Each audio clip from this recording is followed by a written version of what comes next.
Welcome to Yachtcrew Vlogs, where we tell the stories of those in the yachting industry. A behind-the-scenes look that discovers the individuals in the industry, their history, their passions, and what inspires them to do what they do. Hi, everyone, and welcome to another edition of Yachtcrew Vlogs right here on Yachting International Radio. My name is Ria. I am your host, and I'm very pleased to welcome my next guest. She is the author of Behind Ocean Lines and an ex-chef on super yachts. Melanie White, welcome. Thank you for having me. It's really exciting to speak to you. I guess it doesn't make you an ex-chef. You're still a chef. You just don't happen to be on the super yacht. Yeah, I still cook. I definitely cook for me and my son. But it's not for under the microscope of the rich anymore. Tell me about Behind Ocean Lines. Now, you were 5 years in your 20s as a super yacht chef. You traveled the world. You did everything that most people that get into yachting sort of dream of doing. And then you came on shore, and this story is pretty much an autobiography, is it not? Yeah, it's definitely a memoir. It spans the first 18 months to 2 years of my career, and is definitely the start where I'm trying to find my feet. I'm trying to work out all of the unbelievable amount of jobs that you have to do on a boat, where you stand within your peers, with guests, just getting used to a different way of life. So it really tries to show the time of that beginning point.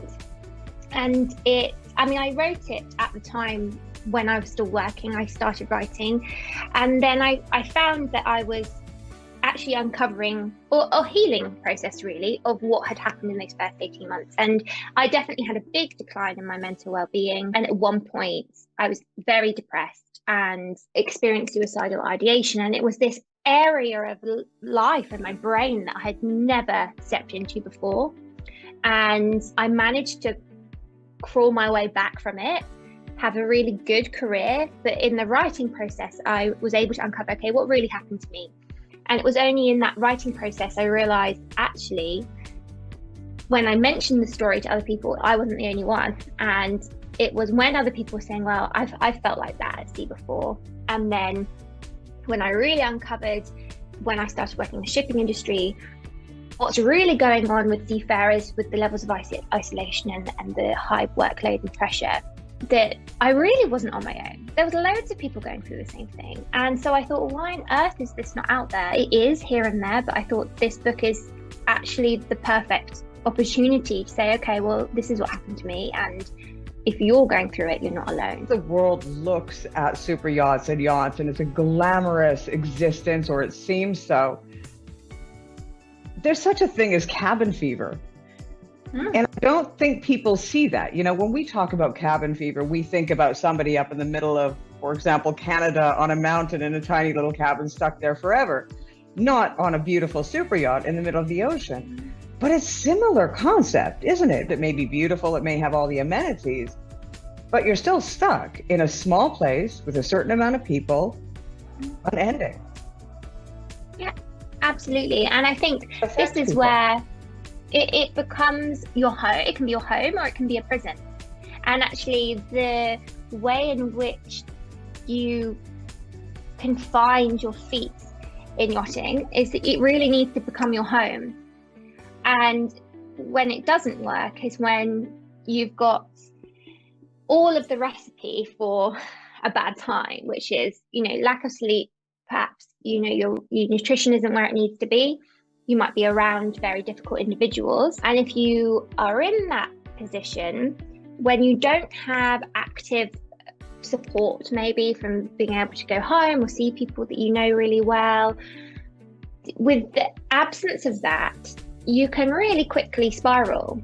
And so in many ways, it's amazing that people go into the industry because it's a huge risk. It's fantastic when it goes right, and it can be really, really difficult when it goes wrong.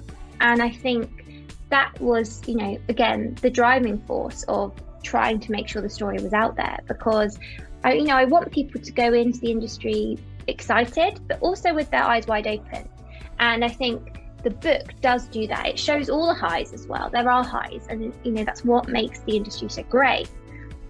But to be aware of the lows and to understand yourself and understand if you're creeping into huge spaces where there's a lack of autonomy, that you don't lose yourself in that process. And it's hard to do, especially if there is, you need to fit in. It's the campfire mentality, if you're out there in the cold, you don't survive. You need to be able to sit around the campfire. And what happens if you're sitting around the campfire and you don't align with anyone there?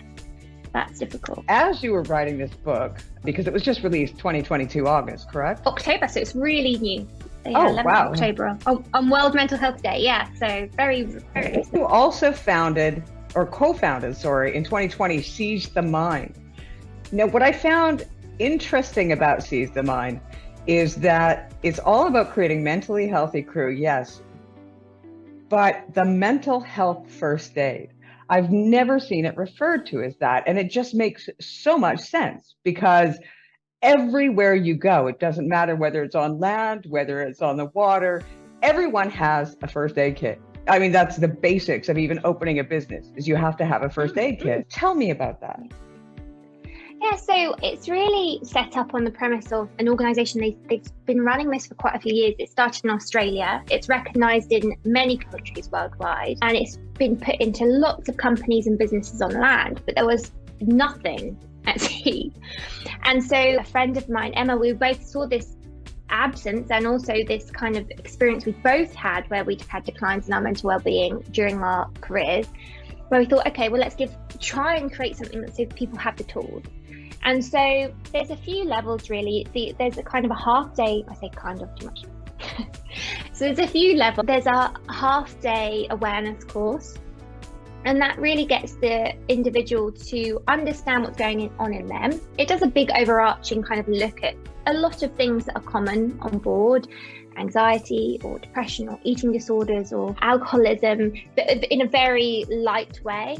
And then it looks at the individual. Okay, what are you going to do to keep yourself mentally healthy? And then the 2-day course, it looks a bit more at the minutiae. So it goes a bit more into, okay, what happens when something's going on board and you flag that somebody's not okay, or you can notice somebody's acting out of character, or they've drastically started losing weight, or maybe they've drastically put on weight and it's unusual for them to be like that, or really trying to notice the signs and symptoms and putting yourself in a position where you can support. And it also looks into, suicidal ideation and those concepts and those things that are very hard to talk about. And then it equips that person with being able to say, okay, I'm mental health first aid trained, and somebody could come to me on board if they're not feeling well in themselves. And I think that was our main focus. Our hope was that if we can make this as standard as, all of a sudden everybody needed to have floristry for the interior, or everybody all of a sudden needed to be a chamois technician, or be able to list these things in their CVs. Our hope was, well, let's hope that people start coming into the industry and on that CV they think, oh great, they're mental health first aid trained. And that will help keep people as safe as possible and just bring mental health awareness into a bit more sharp focus when you're working hugely long hours. It's really easy to fall by the wayside until you're burnt out. There really isn't anyone for them to go to. If you're working on land, there's human resources, or there's there's different things that you can go to access whatever help you need. But in yachting, there really isn't, because each yacht is its own industry. Company. Yeah. I think what happens is that through all the layers, nobody has taken on that responsibility. So if somebody's experiencing mental health issues, there's no one to go to. Do you think that this is something in the future that people may start to implement on board and make it a necessity to at least have one person who is trained in mental health to be on board every single vessel?